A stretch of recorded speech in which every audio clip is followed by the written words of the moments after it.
Hello, everybody, and welcome to my SDG presentation.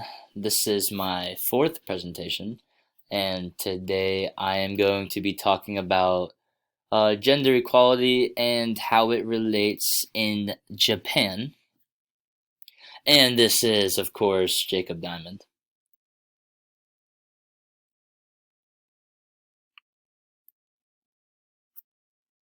So, to go over a little bit of data that covers gender equality in Japan or around the world. The top graph is an indicator of whether or not legal frameworks are in place to promote, enforce, and monitor equality and non-discrimination on the basis of sex. There are various legal frameworks which can be applied to promote and enforce non-discrimination on the basis of sex. This is assessed here in the SDG tracker. There's also additional charts across various measures, including hiring, equal pay, marital rape and property rights, among others. And the goal by 2030 is to end all forms of discrimination against all women and girls everywhere. This requires legal frameworks in place to enforce gender equality for all countries. And then below we have the proportion of ever partnered women and girls aged 15 years and older subjected to physical, sexual, or psychological violence by a current or former intimate partner in the previous 12 months.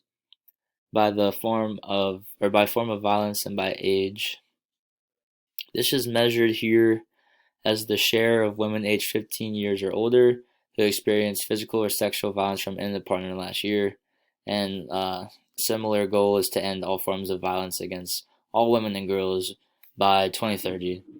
And to the right, you can see the graphs of each respected article and how intense they are. Here is my mind map. As you can see in the middle, we are trying to solve the problem of gender inequality. And you can do this by 4 different ways: new talent, fresh innovation, higher salaries, and safety. So for new talent, importing talent from overseas is of course one solution, but Japan has a poor track record integrating foreigners in a meaningful way. Higher salaries. Having more Japanese women fully employed in more meaningful roles will also lead to better salaries. That in turn will increase the domestic consumer base. More money will be made, so more money will be spent, which is always good for the economy. Fresh innovation. It's been proven that greater diversity leads to increased innovation. And safety, which is the most important, it's the key to all of this. The key to all of this is psychological safety. This means that each member of an organization should feel comfortable, being open and honest. And here are some more solutions for gender equality in Japan.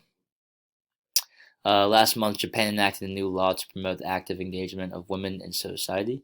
The aim of this law is to create a society where it is commonplace for both men and women to share responsibility for work, household chores, and child rearing. From increasing women's representation in leadership and decision making to redistributing care work and productive resources, progress towards a gender equal and sustainable future starts with taking action now. Empowering women smallholders, investing in care, support women's leadership, and funding women's organizations are all solutions that can help solve gender inequality occurring in Japan. So that has been my presentation on SDG4, and today we went over gender equality and how it relates in Japan. Hope you guys enjoyed it, and yeah, see you next week.